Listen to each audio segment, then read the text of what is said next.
feeling ko sa Your Miss Joyce.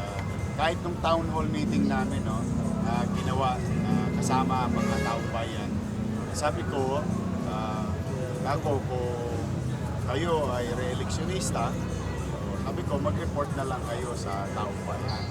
O kayo naman ay first time tatakbo, sabihin nyo na lang kung ano ang gagawin ninyo.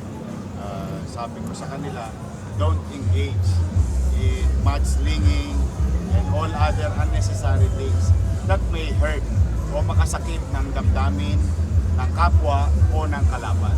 So, you're going to expect from us na we will not venture into that mode of campaigning. Mas ang importante rito yung taong bayan. Kung meron po platforms po natin, Of course, yung iniiling ng taong bayan. No? Sa town hall namin, one thing is common. Ang worry ng taong bayan ngayon, yung nangadugyot ulit ang Maynila. In fact, makikita nyo mamaya, nadaanan ko na naman. Sabihin mo, mag-alas 9 na ng umaga, ang basura nasa kalsada pa. Talagang kinocomplain yun ng mga taga Maynila. Second, bukod sa paglilinis ng Maynila, ibabalik natin ang kapanatagan ng pamumuhay sa Maynila.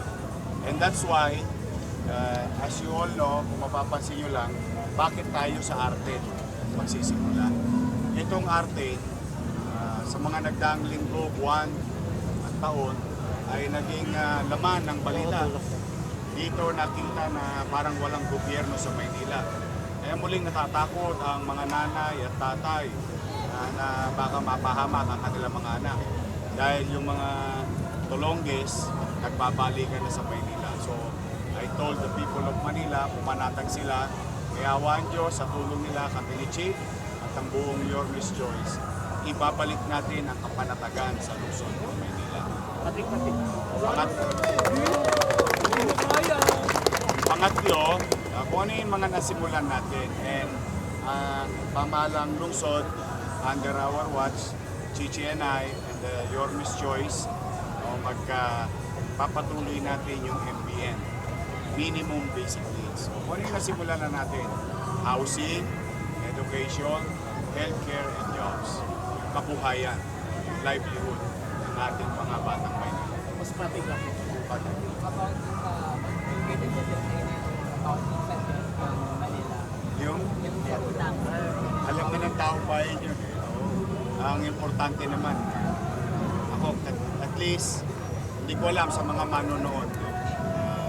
I will let the people judge. Isa lang ang sigurado, walang naguto sa Maynila noong panahon ng pandemya. Nakatawid tayo. We will do what we have to do as leaders of our respective LGUs para iraos mo ang iyong nasasakupan. Tulad ng isang ama, isang ina sa tahanan, kapag nagigipit, ipagtataguyod nila ang kanilang pamilya, gagawin lahat ng isang magulang para mairaos ang kanyang pamilya. And that's what we did. And it was never hindi yan naitago, dahil at halayan, at kasama ko naman silang gumawa niya. And I will let the people decide. Siyempre po nung unang term, diba? Sabi nyo, marami kayo missing plan, and then nagkaroon ng pause, and then this time, you're coming back. And siguro, for your supporters na lang, can they expect continuity na in the long term? Masa po kayo. Isang dekada po to, may awa ang Diyos.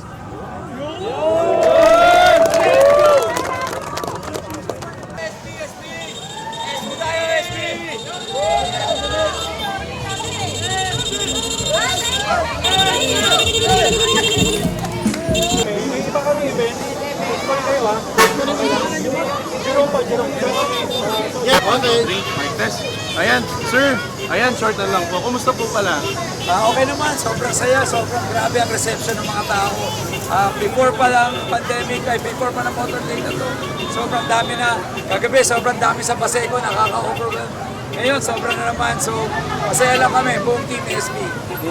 Sir, ano pong strategy nyo for this unang araw ng local Ang campaign election? strategy namin, magsipag lang marinig nila yung mensahe ng pagbabago, mga plataforma natin, mga plano natin sa Maynila. yun lang, gusto kong malaman ng mga kababayan natin, lalo na yung mga senior citizen, yung 2,000 allowance na pinangako natin, ginawa ko na yun sa Sampaloc, gagawin natin sa buong Maynila, pagtatayo ng senior citizens hospital, at pagtutok sa kalusugan, kaalaman at pagbibigay ng trabaho at kabuhayan. Yun po ang ginagawa ko dati pa hanggang ngayon at mas palalawigin natin pag nanalo tayo. Ayun, statement naman po na based sa recent Okta research, pangalawa po kayo. Alam mo, ang totoong research, kasi marami nababayarang survey firms, ang totoong research, pag bumababa ka sa ground, kung gaano karaming tao, libo-libo, gaano kalakas ang pagsalubong sa iyo, yun ang totoong survey natin. Ano pa po yung parang gagawin nyo just to make sure na talagang makukuha po natin yung posisyon? Importante lang malaman ng mga kababayan natin yung tunay na intensyon natin, yung mga plano natin para sa kanila, para magkaroon naman ng pagbabago dito sa Maynila. Ilang beses na nilang nasubukan yan eh. Binoto na nila yan eh, naging mayor na yung mga yan. Sabi nila wala pa rin nagbabago. So sabi ko wala magbabago pag wala nagbago sa namumuno. So kailangan may magbago. At nandito tayo para magdala ng pagbabago. Last na lang po, message na lang po for everyone. Message ko lang sa mga Manileño. Huwag lang natin ibenta ang boto natin. Unahin natin ang kapakanan ng mga anak natin, ng mga apo natin, at ang future generation. Bumoto tayo ayon sa ating konsensya at sa totoong pinaniniwalaan nyo na kaya magdala ng pagbabago dito sa Maynila. Thank you so much Thank po. you, Tol. Sir, thank you so much po. Thank you.